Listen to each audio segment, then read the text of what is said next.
All right, everybody. Welcome to another episode of the Freezin NFC North Podcast. Episode 166. Bears back on top. Packers snapped too soon.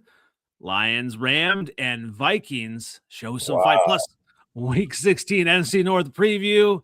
All right, guys, let's get it going.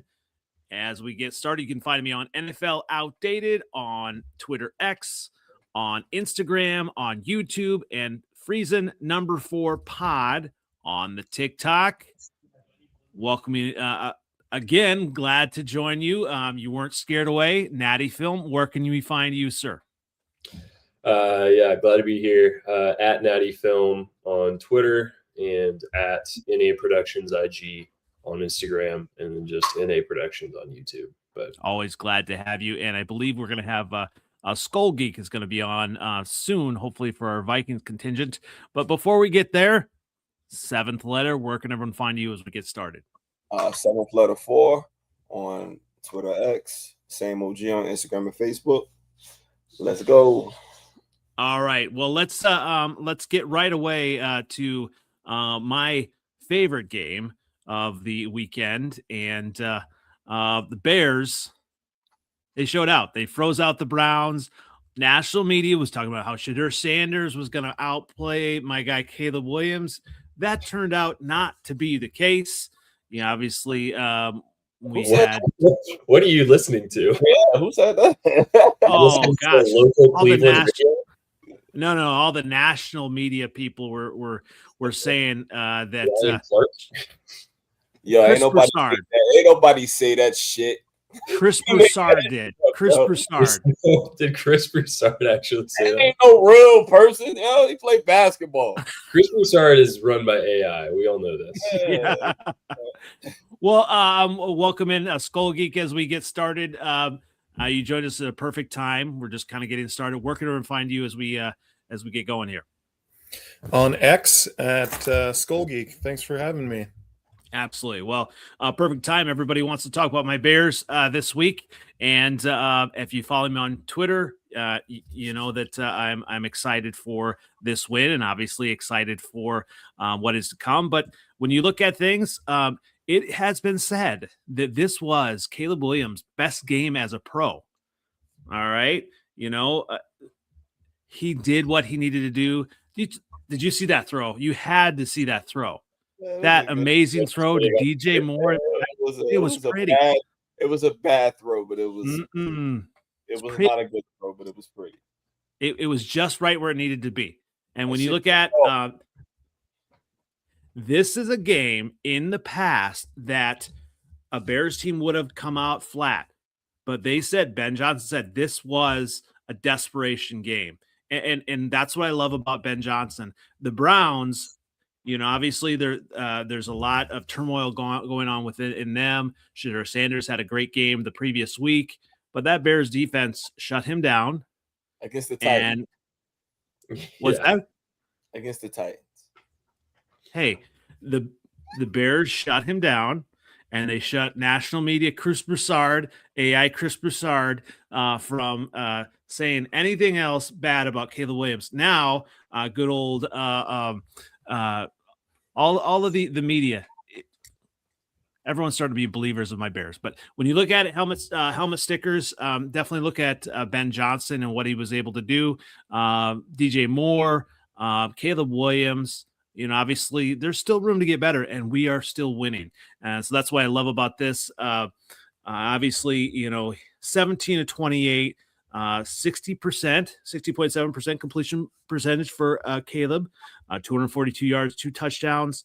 So when you look at it, he is really starting to improve. He's starting to take the plays that he needs to, and really starting to excel in this offense. So I'm ready. I'm ready for the cold water. Who's first on my Bears?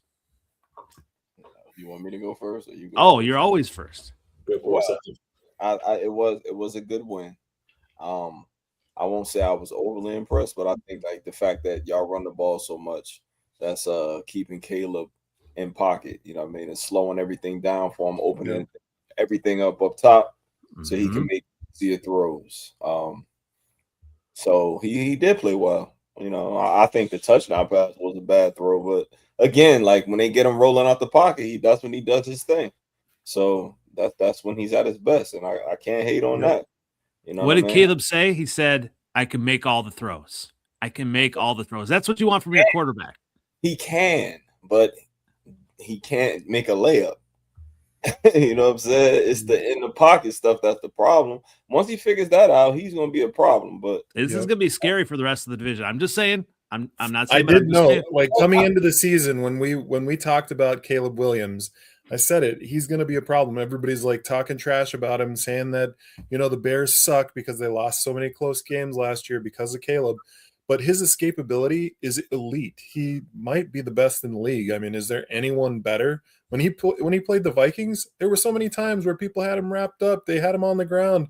Like even our best guys like Grenard and Redmond, they had him just dead to rights, and it doesn't matter with that guy. He can just come out of nothing. So he's pretty incredible. And I think you're right that if he can get the pocket figured out, it's gonna be trouble. It's gonna be real trouble for the rest of the division.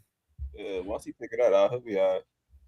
What I really love about this game is the defense, and we've had injuries. Obviously, we're going to talk about your injuries here at Natty Film very soon. But the Bears have had injuries, and Dennis Allen has really kind of brought some players along that we didn't know we were going to have to rely on this year. Nashawn Wright, former Viking. Stab in the heart. Yeah. DeMarco Jackson, linebacker. We've had issues with our linebacker. Tremaine Edmonds been out. We've had a lot of injuries there. DeMarco Jackson was the NFC Defensive Player of the Week, 7 tackles, 2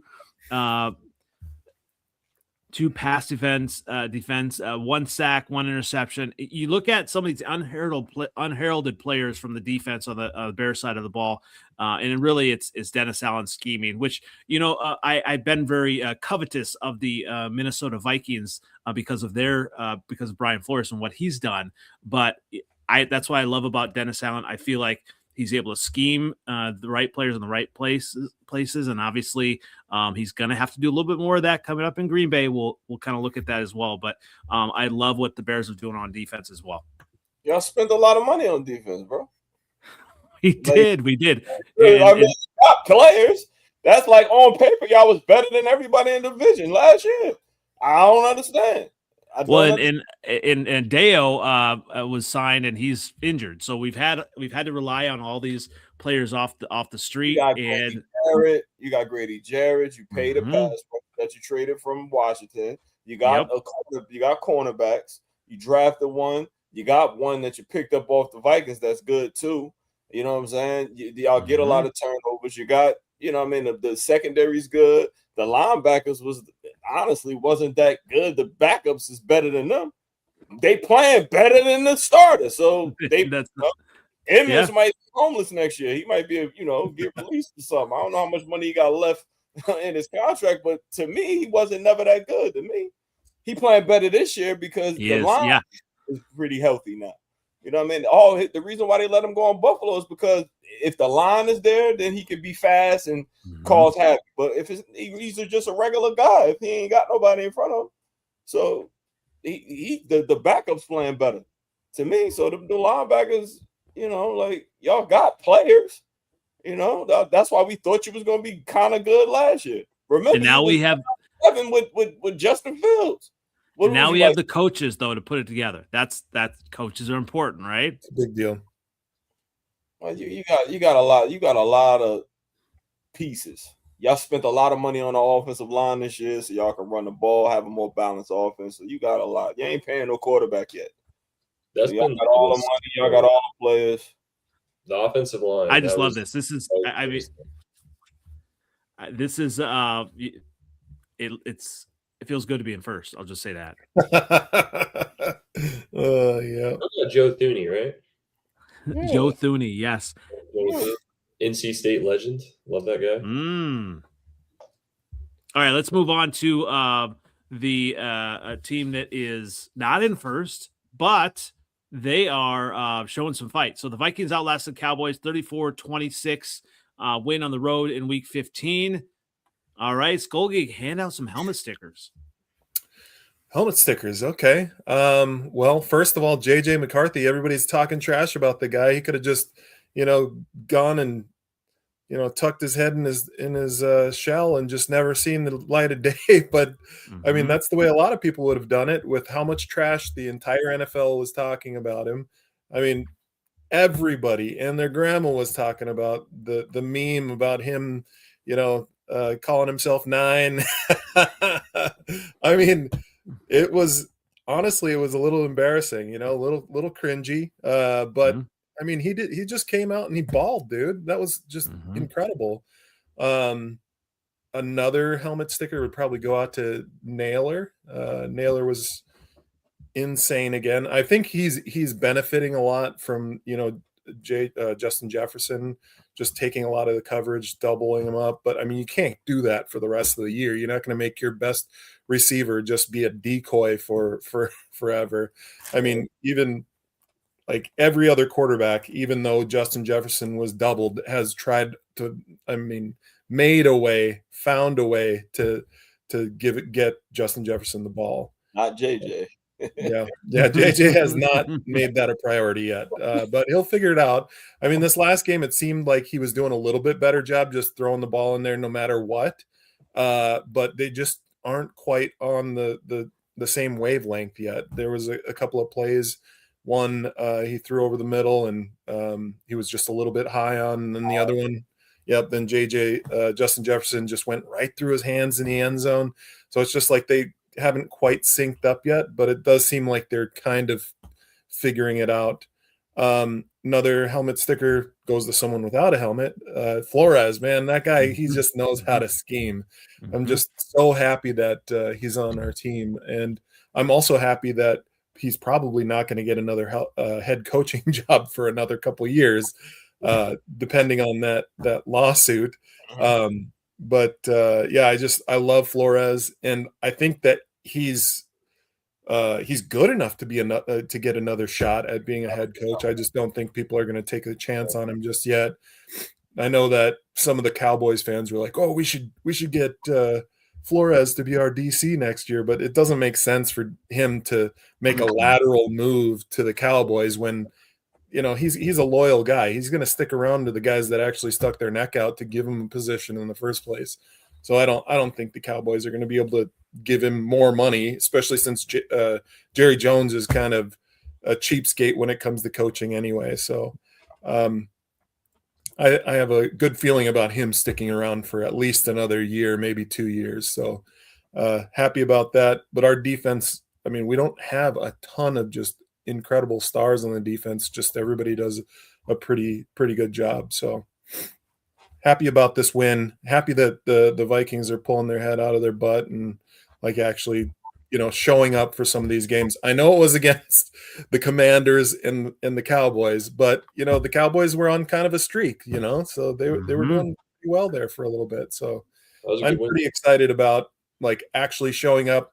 A lot of Vikings fans are a little bit sad because they're like, "Oh, well, our draft pick is going to suffer." I personally feel like that's a loser mentality.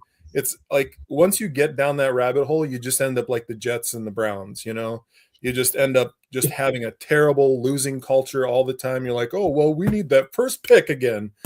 And I mean, look at teams like New England. New England does not care about that. They've never cared about that. They want to win. And if you have that as like your focus, you don't need that first pick every single year. I'm excited that we're actually, showing up with some fight these last couple of games. Well, yeah, I mean, you look at it, and I feel like KOC is a good coach, and I think had they just kind of spiraled and started losing games, I think if he has a little bit more time with JJ, I'm not a huge JJ fan, but get a little bit more time with him, give JJ time. I think the Vikings can be something. Obviously, yeah. I mean, you said with that defense. So, So I think one thing about JJ, everybody says that he's terrible, and I know that he looked terrible for a lot of games, and I'm not going to make a ton of excuses for him. I'm just going to say that he does have the arm talent, and he does have the escapability. So if you can get those two together, and you actually, he finds a way to like stop missing on those throws high, because there's so many games where he was just floating them, sailing them right over the head of everybody. And if he can just, instead of completing 54% of his passes, get up to like 62, 63, I think that's going to make a huge difference and come around from completing 150 yards to 250 yards, because he definitely can score touchdowns. He definitely has the it factor when it comes to, like, points in the game where you need points. I mean, he showed it a lot of times this season where he can actually get it done, which you can't say that about a lot of rookie quarterbacks. Man, he got moxie. Yep, he does. Yeah, right, it's like one coach that could potentially figure out a way to work within his limitations. It's KOC. Yeah, I mean, that's perfect. Well said. Was his limitations. I mean, KOC came out and said it. We need to dumb down this playbook. He basically took out all the extra fluff, and all of a sudden, the guy's scoring like it's really easy for him. So accuracy and stuff like that, like that's all. Everything that I see, it's fixable. Yep, it's all experience. His knocking his head, just playing time and staying healthy. That's all. If he get more time, he should be all right. He should be all right. You got the right coach. You know how to make anybody a quarterback. So remember, y'all won with the astronaut, man. So yeah, the astronaut, Josh Dobbs. He could win with that bum. You know what I'm saying? He could deal with a first round pick. Yep, I agree. All right, let's move on to the Packers. Obviously, this is the most kind of stunning game. Packers season. It's not stunning. I told you that the Broncos are going to give them problems. I told you. Okay, yes. I said the Broncos were going to win as well, but stunning because of the injuries and what happened. So 34-26 to the Broncos, obviously losing Micah Parsons, huge. All right, Natty, pass out some blame, all of that stuff. It's been a tough week in the Wisconsin. I mean, if you had told me before the game that we were going to lose 34-26, I would have been like, that sounds very possible. I was like, the Broncos are a great team. Honestly, I would have been like, dang, we put up 26 points against them. Like, this is a high-scoring game. Like, what in the world? Because I was fully expecting this to be like a really boring watch, like 10-17, like matchup, and that was just not the case at all. But about like some point in the third quarter, we were up 2 scores, had the ball, had just forced a 3 and out. I look at the scores. The Rams are losing. The Seahawks are losing. I turn to my fiance, who I'm watching the game with, and I'm like, holy smokes. Like, man, like we are like in firm control of this game. We might have the 1 seed by the end of the day. And then I had a thought that I haven't had. You jinxed them. I did. But I know I'm not alone in this, because a lot of Packer fans have told me the same story has happened to a lot of them. And I had not had this thought since 2021. I really thought, I was like, dang, I think this team can win a Super Bowl. I was like, if we are like looking this good against this great of a team, like this is just great. And then the interception happens, which is just, Pat's makes a play, like great play. Can't fault him at all. That alone is like, whatever, but then Christian Watson is down, and it's like, that is not good, because so much of our offense goes through him. He's proven to be a leader on that offense. That hurts a lot. And at that point, it's like, all right, this game is now going to be more of a fight, like you can tell. And then I don't even remember if it was the drive after that drive or the drive after it that Micah goes down, and it's just the wind leaves the building. It's just that is as devastating an injury as you could possibly have to that team, other than Jordan Love. I think those are the 2 players that them getting hurt truly has like the potential to derail the season. He's such a leader for that defense, alone for just being the best player on the team. Like, he's also just the heart and core of that defense. Jeff Hafley clearly schemes around him entirely. I mean, word out of practice camp is that the defensive scheme changed completely. Like when he went there, like the defense they were running prior to him showing up was completely different. So I guess we'll now see what that even was. We'll see what that looks like, but just absolutely devastating. I mean, if you want to talk about like blame for the game, it's I don't know. As soon as Parsons went down, it was one of those things where it almost you almost felt like Watson going down. It almost felt like that game was just over because you lost a leader in the offense, leader in the defense, and not only that, it's clearly career-ending because you just know when it's an ACL tear like that. It's just everyone in the world knew at home what that injury was and what it meant. And so you mean season ending, not career ending. Oh yeah, not career ending. Yeah. Okay. He's got it though. Season ending. And I mean, I don't know. Like at that point, I didn't even care it was hard for me to care if we won the game. And I'm not that concerned. At this point, I've kind of gone through the stages of grief, right? And I've come on the other side of it a little bit where I'm no longer doom and gloom and like, oh, the season is totally over or whatever. Really disappointing. Like, obviously, huge hit to the team and like absolutely hurts our odds at any sort of Super Bowl run.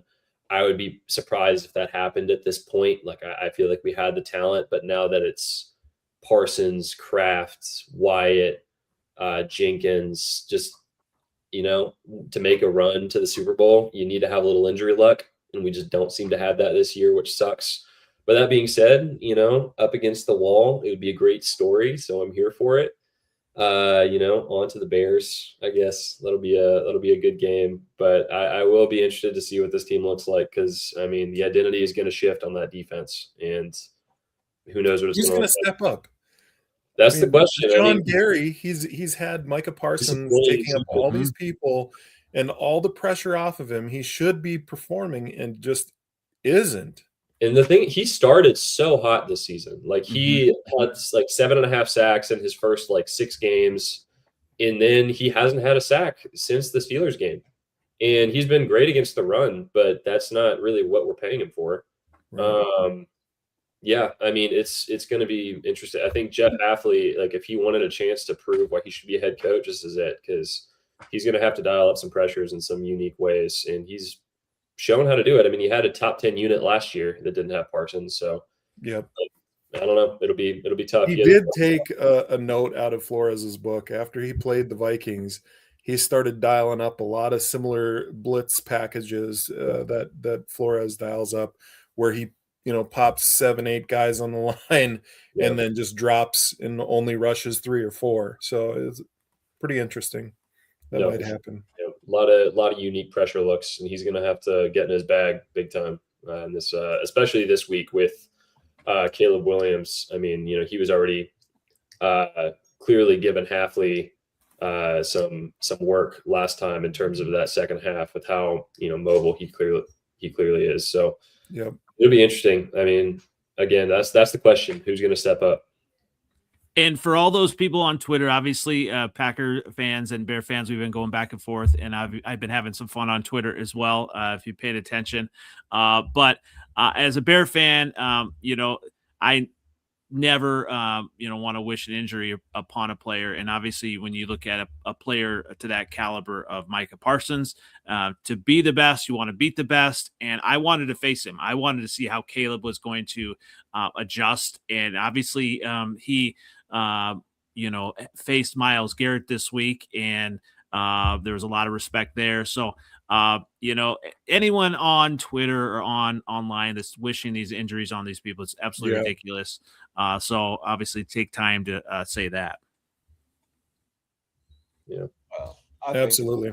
100% agree. When I was watching the game with my son, and my wife was like, "Oh man, he's injured. Isn't he their best guy?" And I was like, "Yeah." And she thought maybe I was happy that Parsons was injured. I was like, "No way, man!" Mm-mm. Like it just feels bad seeing a guy of that caliber going down to injury like that, especially non-contact injury where it's season-ending. It's like, golly, it sucks for football when a person like that goes down.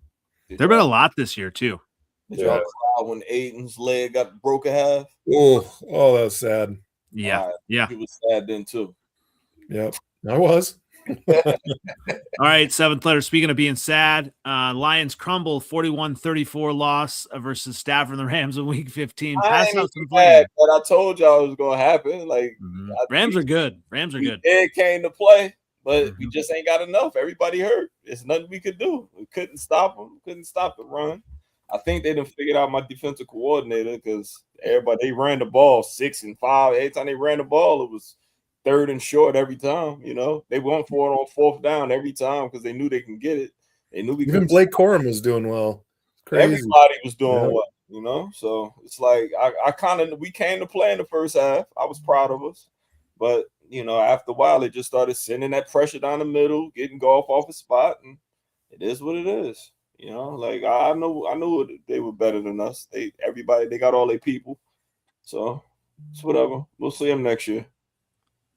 And next year might be on pretty quickly for you. You might have to be thinking about, because let's move on to this next week, because I think this is kind of a must win. I don't want to win. You don't want to win. Okay. So the Steelers at the Lions. Lions are 7-point favorites, over under 51.5. Seventh letter. Give some keys. Let's be positive. The Lions have to win, and they're gonna win. Come on. Versus Aaron Rodgers. Not gonna win. This is not my favorite 7th letter. We're not gonna win. It's broken. Yeah, we're not gonna win because we too hurt. It's like the injuries is like we only got, like, if you look at Jared Goff's stats, all the yards and receptions with the Jameson Williams and Amon-Ra St. Brown. All you gotta do is take them out the game. The defensive front, the Steelers front four is gonna stop our run. Because I ain't got no interior line. It's just a bunch of just stitched together shit. Well, the Steelers don't have a secondary, though. Secondary is exploitable. Well, I think they just not playing well. You know, is Frank Ragnow back starting? No, Frank Ragnow came back. He had a grade 3 hamstring tear when he came in. He didn't pass the physical. Yeah. If Frank was playing, I'll be a little bit more optimistic. I said that if Frank come back, we ain't losing again. But when he came back with the grade 3, he was gonna try to tough it out. He didn't even know. Bro showed up with his hamstring like hanging off the meat. Tenderism.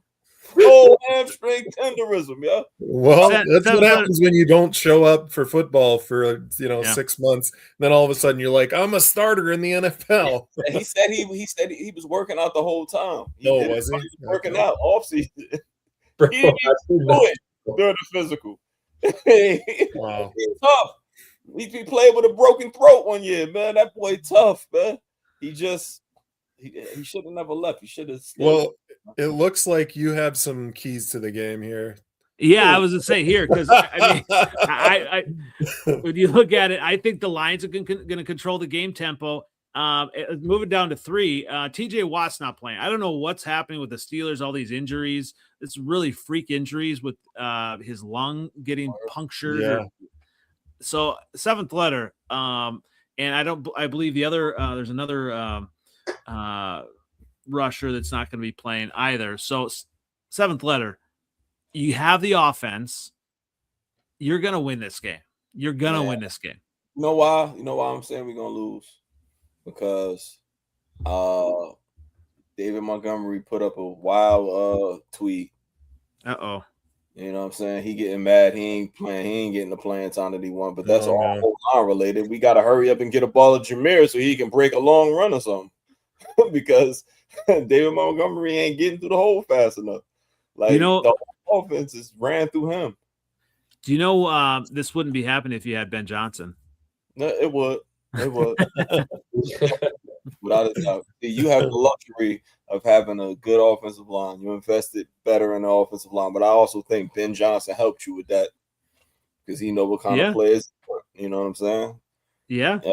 Yeah, he came in and basically demanded it. He's like, I'm not going to come into Chicago and not have a good offensive line. Because he knows how important it is to build through the trenches.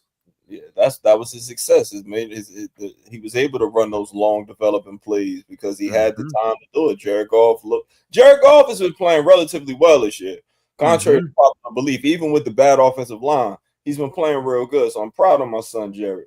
But we can't, like, it's just that the offense has become so one dimensional now. We easy to beat. Like if we're better than people, we're better than the Cowboys, and we're better than the Steelers, and we probably will win. I don't want to win though.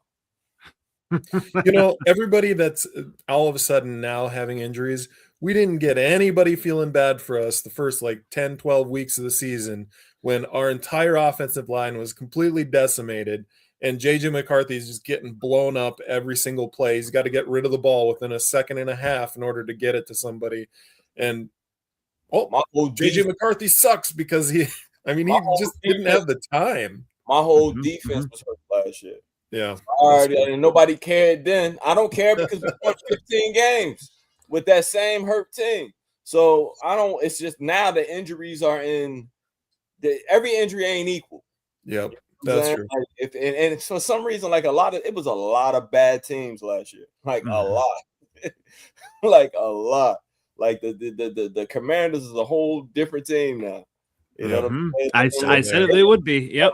No one believed me. At the beginning of the year because they didn't invest in it. They still got them old ass players over there. You know what I'm saying? And they had all those injuries early in the year. It was just nobody cared about. I don't care about the injuries. I'm just saying we can't win with the injuries that I have now. We don't have no tight end. Jared Goff need a tight end because he's not mobile. He needs an outlet. You know what I'm saying? Jahmyr Gibbs, everybody dialing in on him. We not using Montgomery enough because we really can't. Yeah. I would try to get him on the field and have Jahmyr in the slot or something, but they ain't doing that enough until the second half until we get down again. You know what I mean? And then we're super predictable now because now we got to just pass. All right, Keep control the game tempo. Yeah, we're going to be at home, so we're going to try to come out all strong and stupid. Lions running game. Hopefully it get going. Hopefully we get Montgomery back involved again. The edge rushers, the injury, so Garrett Goff will be able to throw for 1,000,000 yards. And I don't want to win though, but yeah, he's got a lot of talent at receiver, and also Gibbs is incredible everywhere. But yeah, he's got a ton of talent. All right, Skull Geek, are the Lions winning this week? Yes. Yeah. What about you, Natty? Are they winning this week? Yeah, I mean, honestly, I feel like the past 8 weeks, most of them have been games where I've been like, the Giants will probably win this week because I feel like on paper the Giants have talent, and I think Jackson Dart is really good, and they just cannot win games. So, yeah, I think the Lions will win this one. I think the Lions are a good team. I mean, I thought the Cowboys were getting pretty hot. So the fact y'all beat them in a shootout, I was pretty impressed with that. So. I mean, yeah, I don't think y'all season is done. I think y'all will win this one and potentially sneak into the playoffs. Yeah, that's what I don't want, to be one and done and get blew out by her. You know what I'm saying? That's why I know we get in the playoffs. You get into the tournament, ain't nothing happening. We won. Imagine if the 2010 Packers thought that way. Right? Exactly. All right. The 2010 seventh Packers. letter. Your Lions. Take it to the dance. Your Lions are winning. 2010 Packers, they found the diamond in the rough. What was the cornerback y'all drafted out of Miami that all of a sudden was the best corner on your team? You had Rob Woodson, you had Clay Matthews, you had material. Man, nah, y'all had a way better team than we have right now. All injuries. They had all them receivers, all the dynamite receivers. Not like now, y'all got a bunch of regular mid people. You had some of that Donald Driver action. Jordy Nelson, Jennings. Y'all was loaded. Yep. What? Hey, 6 seed though. I want you to win so we can come back and we're positive. We need to turn the page for your seventh letter. But let's turn the page to the next game. The next page says 2026. Right. Speaking of obviously a team that's going to be on to 2026, the Vikings. Tell you what, I mean, -3 here. They're favored at the Giants. The Giants are kind of they've got a lot of promise. Obviously, a lot of people injured as well. But give us some of your keys to the Vikings winning against the Giants. I think a major key is just having JJ McCarthy come out cool and calm, not just hyped up. Every single time he comes out all hyped up, he's sailing the ball and he's completing 50% of his passes. So just cool and calm. Brian Flores just bringing the same type of pressure against the rookie quarterback, and just run the ball. I mean, KOC has a problem when it comes to passing the ball because he's a former quarterback. He wants to pass the ball every single down, especially on like 3rd and short where you're like, just run the ball. Can we run the damn ball? And nope, he comes out and passes it. So the last 2 games, he's done an amazing job at just coming out. And I know we don't want to be predictable, but sometimes just get out there, have your Hogs do the job, and run the damn ball. That's all. I mean, we've got a decent offensive line, and a lot of the guys are coming back from or have come back from injuries, so they look pretty good. Just run the ball, and then it'll make JJ McCarthy's job a whole lot easier. And when you look at the Giants, I believe they are down. They are 31st in their run defense. So they're giving up 153.6 yards per game. So Jordan Mason's incredible. If you could give that guy a ball, he's just a beast. He's really fast. He hits the hole so well. Just let him run the ball. I just love watching him play. Yeah, so if there's any team to run on, it's definitely Giants. The Bengals are only worse at 32nd. So, definitely. I they'd throw in there create turnovers. Jackson Dart, he's definitely a talented quarterback. I think he's going to be good long term. But like even in college when he was at Ole Miss, he had a penchant for just like throwing a ball up and getting it picked off. So maybe the Lions, the Vikings can do that as well. Yeah, if we could get back to getting some turnovers. I heard today last year the Vikings were plus 14 or plus 15 for turnovers, and this year we're minus 12. So I mean it's a huge swing when it comes to how many turnovers we were getting from last year to this year. Just makes a huge difference in winning games. So you are picking them to win then? Yes, barely. Right. It's going to be a close game because, I mean, their record doesn't show how good the Giants are. I feel like everybody's going to come in and be like, oh, yeah, the Vikings are going to dominate. It's going to be a close game. You can't rule Jackson Dart out. Yeah, absolutely. What about you, Seventh Letter? Are you picking the Vikings this week? I'm gonna pick the Vikings. I think it will be close because it's 2 like rookie quarterbacks. I think both defensive coordinators are gonna try to heat the young boys up, so it'll be some turnovers. But I think the Vikings just got a little bit more on offense, and because he's trying to protect JJ, he running the ball a little more, and that's always been my thing with the Vikings. The Vikings is easy to beat because they're gonna pass a lot.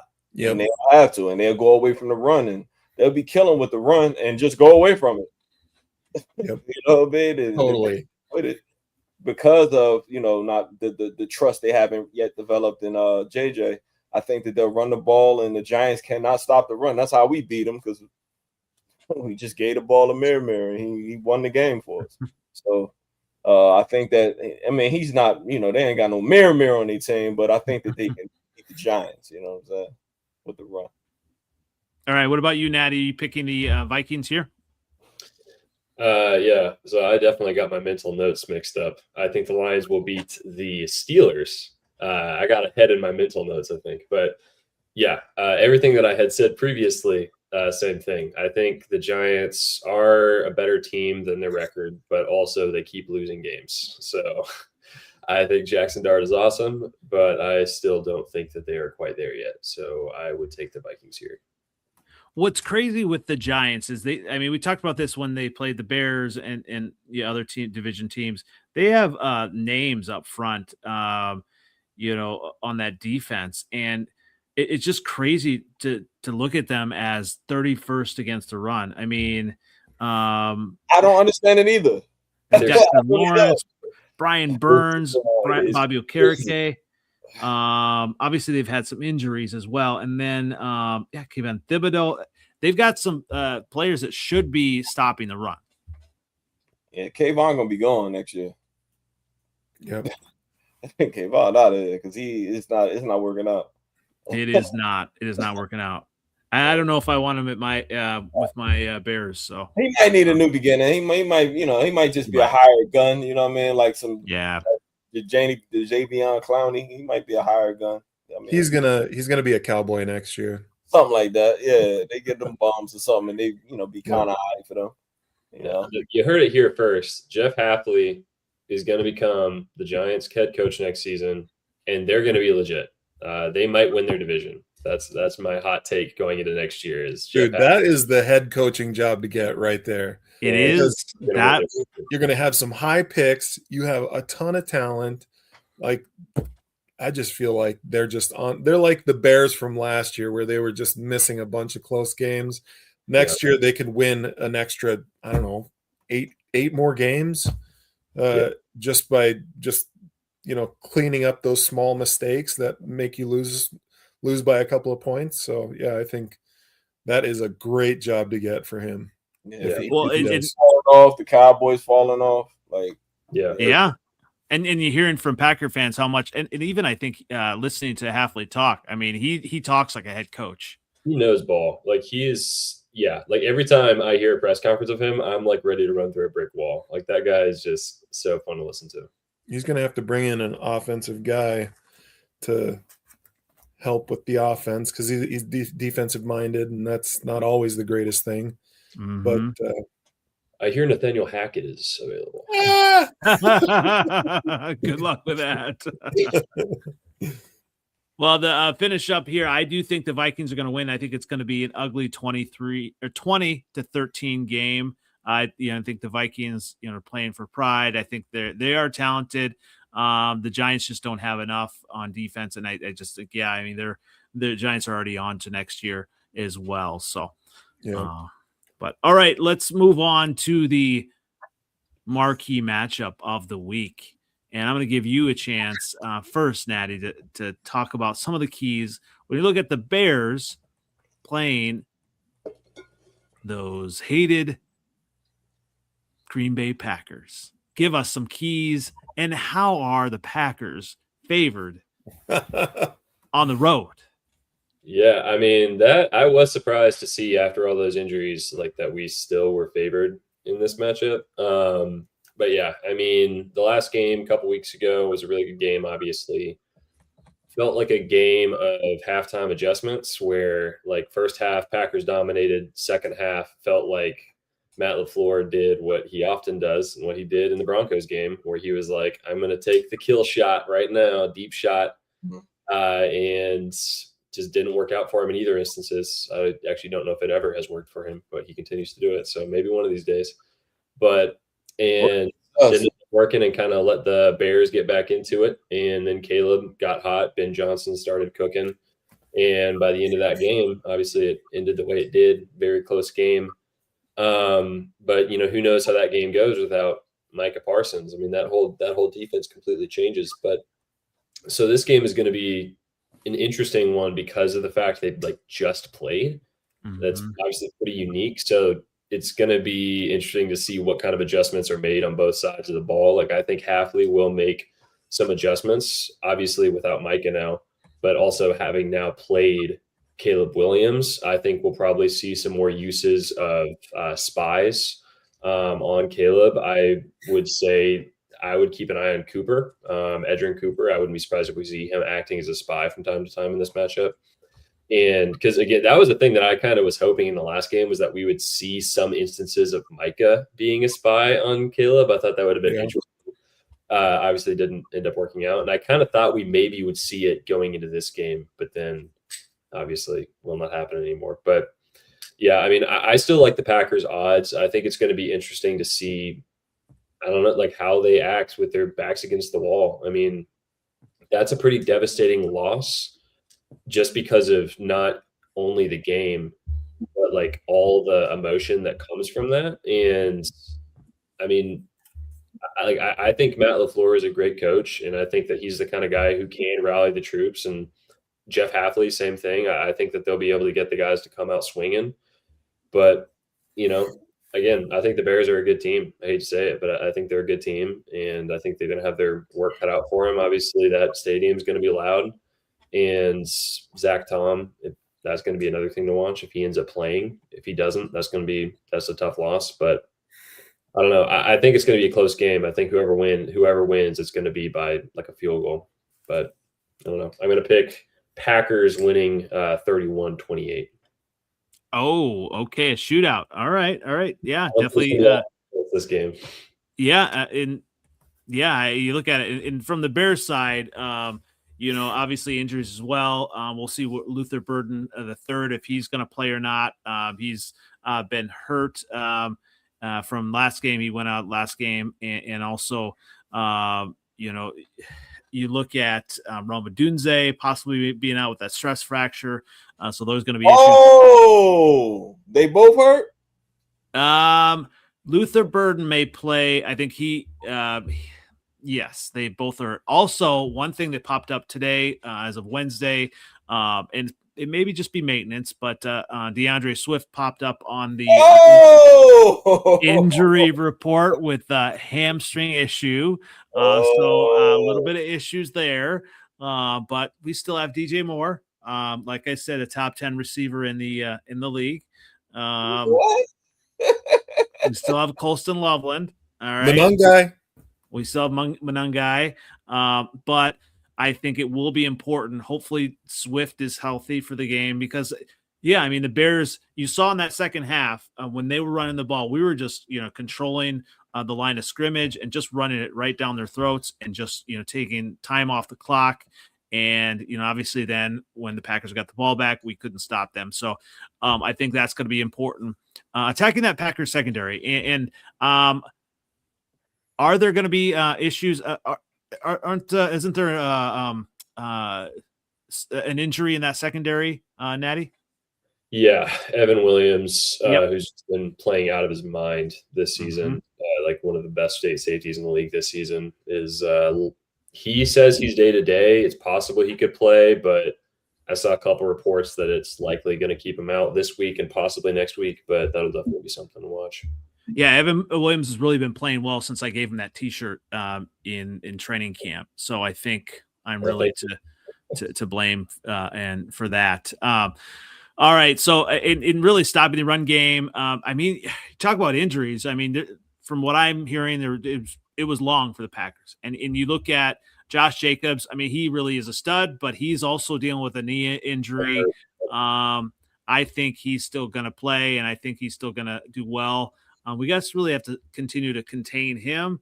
I think it's going to be important to turn over Love. And I think when you look at, what Love may try to force things. So that's what I'm hoping that if he's going to try to force things downfield a little bit, because obviously the secondary, with Watson and Reed, it burned us in the first game, and we do have Tyreek Stevenson back. I think that's going to be helpful. We do have Jalen Johnson was not 100% in that first game a couple weeks ago. He's starting to get more reps. He admitted that he's going to get better with more reps and getting back into game shape. So I think he's going to be at top form this week. But it's going to be this is seventh letter. As you say, we better win. We better win this game. This is y'all licking y'all chops because y'all played them so well the first time. So like, I agree. But but I didn't know y'all was this hurt. So that it'll be a defensive game, and honestly, because they got all those injuries and on the defensive line, that DeAndre Swift factor. Well, Manungai can kind of punish them too. Yeah, he can. You know what I'm saying? So it don't really matter if Manungai got in and y'all just slow the game down and hopefully Caleb hits his layups. Y'all can easily beat the Packers this week. This Packers team because they're so hurt.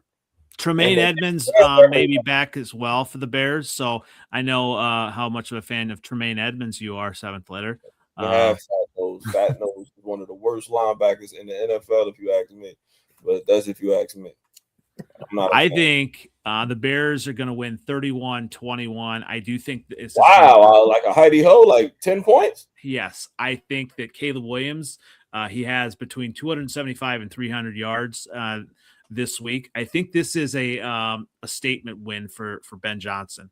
I think he comes, the crowd's going to be there. And I think, obviously not having the pressure from, from your guy Micah Parsons. I think he's going to have more time to throw. He's just going to have more lanes to throw. So I think he is going to have a big game. Obviously, that's going to push his total, hopefully close to 4,000, because he does need 283.3 yards per game the rest of the way to get to 4,000. So hopefully he has a big game, and then we'll talk about the next games as well. So I do think they win. So if Van Ness and the homie number 52 don't play good, you should punch him in their face, being first round picks and being waste. I'm telling you, Lucas Van Ness got all of the material to be good. Well, he's hurt right now, so he's probably going to be on limited snaps this week. But Van Ness is going to be. Yeah, he actually was playing hurt last week on. Wow. All right, y'all about to definitely lose then, yo. Maybe 10 points. when you're at a point where Van Ness being hurt decides, that's not good. Van Ness is a good athlete. He's a great athlete. I like Van Ness. You know what I'm saying? I like him. I just think he's not on the right team. When y'all drafted him, I'm like, that's perfect. Yeah. He was off to a good start this season, and just again that injury bug. Yeah, tell you what, if the Bears win this week and the Lions lose, the Bears clinch playoff spot. So I'm all for that. I'm gonna help you out, man. Help us out. All right, Skull Geek, what about you? Are you Packers or Bears this week? I think it's going to be 27-24 Bears. Okay. And I'm not an expert on this matchup. I don't really know who's injured, but it sounds like the Bears and Packers both have injuries.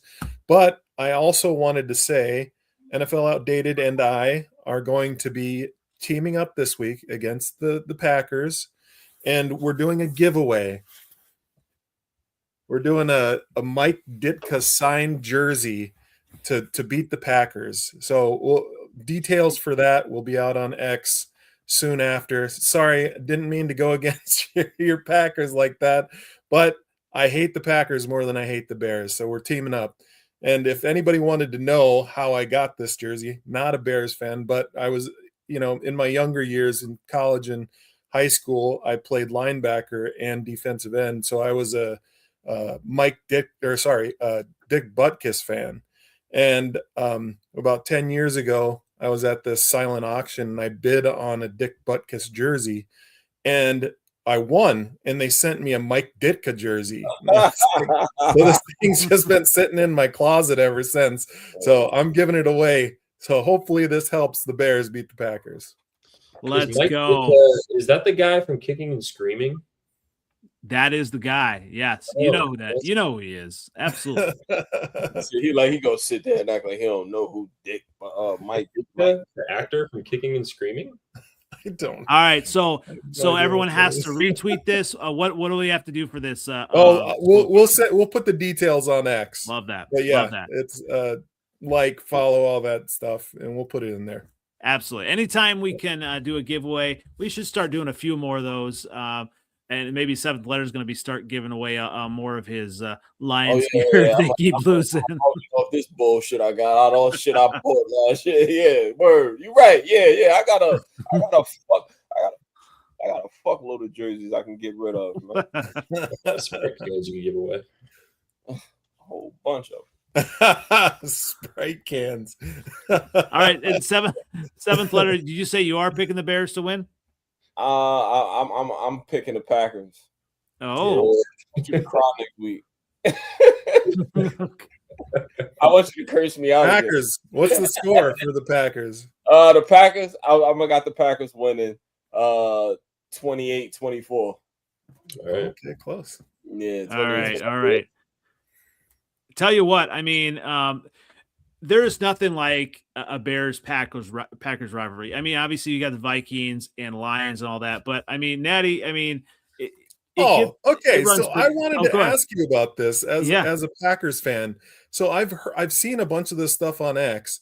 Is it a bigger rivalry between the Vikings and Packers or Bears and Packers? Because obviously we don't really care about the Bears very much, and we don't really care about the Lions. But you see how they making up this rivalry? The Packers have beat the shit out of the Bears for 30 years. Like they say that. Rivalry. How's it? It's about the history. All right. Okay.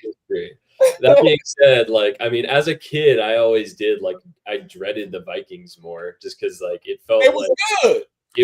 they were more tight games. But I mean, again, Packers Bears, that's like such a legendary rivalry. Like, I mean, it's you don't older, have, but it's not exciting. It's but you not. don't have historically, the Packers but, don't have a Viking suck song. Come on.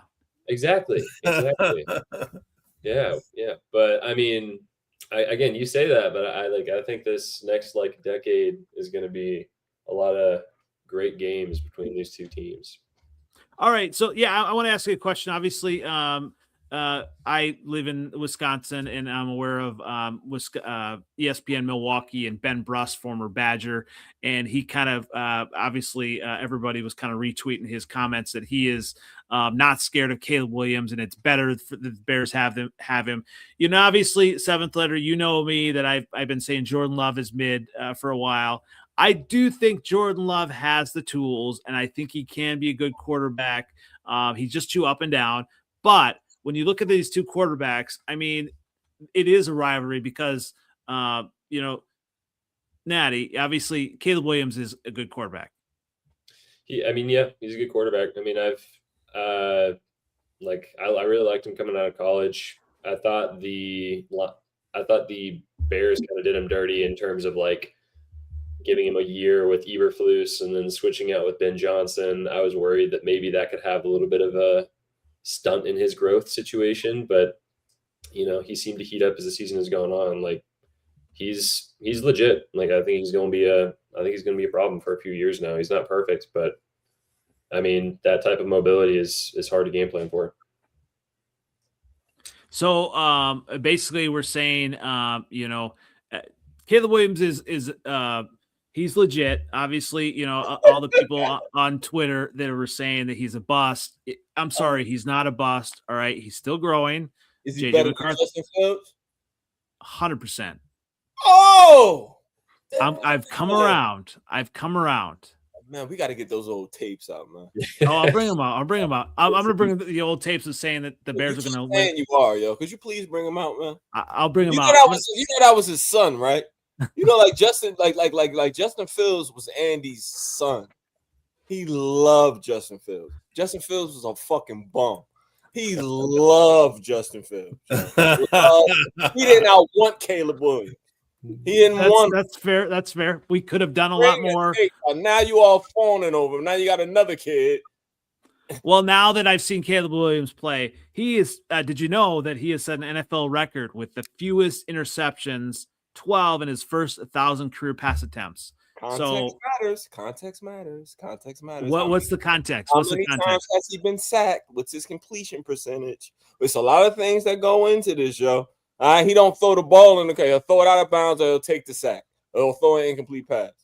That's what he does. Look at his completion percentage and look at how many times he's been sacked. He was sacked 50 times last year. Absolutely. So Eberflus wanted to get him killed, all right? He got a lot of heart. I give Caleb that. He always trying to make something happen. Always. You know who we obviously is starting to be excited. Obviously, the locker room. I love the vibe we have in the locker room now. But DJ Moore, all the way back to high school, he has not been on a winning team. Yeah, that's why he ain't gonna be there next year. No, he's having fun now. It don't matter that he's having fun now. He's not a winner, yo. He's not, yo. He's not. Last time I was on, you were dogging him too. Yeah, he's not. That's what happens. When Caleb threw the interception against the Packers, he was crying walking off the field. No, he said after the fact, I saw it in real time when he was walking. I was like, look at him all mad. You know, I was open, man. He's a nut. Him and Keenan Allen got to get off that team. Luther Burden, he got the juice now. You know what I'm saying? Rome, he got the juice now. Yeah. Let the young boys get out there. Well, he was wide open on that pass, though. They would have won the game if he would have thrown it to him. Yeah, and they were definitely going for two. So, obviously, to Natty's point, you know, obviously, you know, it's going to be a rivalry from here on out. I mean, Caleb and maybe Jordan Love are the two best quarterbacks in this division. So they are. Look at Jared Goff's stats. Here's the deal. I love Jared Goff. I am a Jared Goff defender. All right. That being said, if I were forming a team around quarterbacks in the NFC North, it would be Jordan Love, Caleb Williams, Jared Goff, JJ McCarthy. And you talk about talent, yeah, they're more talented than my boy. Of course. Cerebral? No. They don't even come close. All right. They don't even come close. Look at the offensive line he playing with this year. And he's still putting up the same numbers he always do. 70%. Balling. It ain't his fault why we so ass this year. You guys got to be scared of JJ McCarthy. This is his first year, and he's starting to blow it up. I know you're smiling, but you ain't going to be smiling next year. When things start to come together for him, everything is coming together for JJ McCarthy right now. Man, he played against the Commanders and the Cowboys. Relax. And now the Giants. He's got 3 good ones in a row. Tell you what, at least I think going forward, at least we have 4 teams that are going to be in the mix. We're going to be relevant. Obviously, lots to come, hopefully, for the rest of us in the division this year. But obviously, I think we all have good teams. We have the best division in football, I believe. Yep. Again, there's no one better. Now we just have to. No division is even close. I don't think, is it? No. Now we just have to do it in the postseason. And I've been hearing a lot of people now. Natty, a lot of people are saying the Bears could get to and win the Super Bowl. I mean, that's just always listening to a lot of people. Who are these lot of people? Where are you getting your news from? Yo? It's like a Broussard. A Fox NFL you look at? Like, what are you looking at? Twitter. I think Newsmax. Where do you get that from, yo? And Owens, she said it. Who the fuck? Who's telling you? A lot of people. There are people that are saying it. People are saying this. Oh yeah, people saying it. People are Tell you what, you know me, I'm going to be hyping my Bears. I'm excited, but we better win. It's time. Ben Johnson's time. We better win. It's going to be a big game. Obviously, lots to come. We still have more games, but this is a big game. So definitely appreciate everybody coming on this week. Skull Geek, definitely appreciate you coming on last minute as well. And we're going to be stay tuned for that giveaway for the Mike Ditka signed jersey. Signed jersey. Yeah. Authentic. Beckett. Love that. So where can everyone find you as we close out? It's just on X at Skull Geek. But thanks for having me on. Really nice talking ball with you boys. Absolutely. And Natty, where can everyone find you? On Twitter at Natty Film, and then NA Productions, pretty much everywhere else. Very good. Definitely like and subscribe both of them, and like and subscribe me at NFL Outdated on X, Twitter, on YouTube, on Instagram, and on Freezin 4 Pod on TikTok. And we are actually on top of the North right now, but nothing's finished yet. So technically, 7th letter, where can everyone find you? 7th letter form, Twitter X, same OG on Instagram, Facebook. Pleasure spending my Wednesday night with you guys. Good luck on Sunday. Stay warm. Absolutely. And definitely stay tuned on Twitter. As you know, win or lose, I don't go away.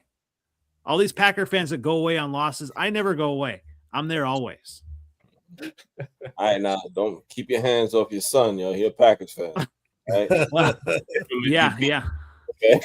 And the lady's going to be there too, and she's a Packer fan, so that's going to be fun. That's even better. That's even more. Don't be beating on her either. All right. No. Little wine tasting again, like you used to do last year during your games. All right. Everything's going to be fine this week. Everything's going to be fine. Well, I definitely appreciate everyone tuning in. And we'll catch you again next week. We're going to kind of decide if it's going to be a Monday or Tuesday. Obviously, Christmas is next week. So we'll be talking about that. But stay tuned for next week. And lots to talk about. Once again, this has been the Freezin North Podcast. We'll catch you next week. Bear down. Go on. Let's go.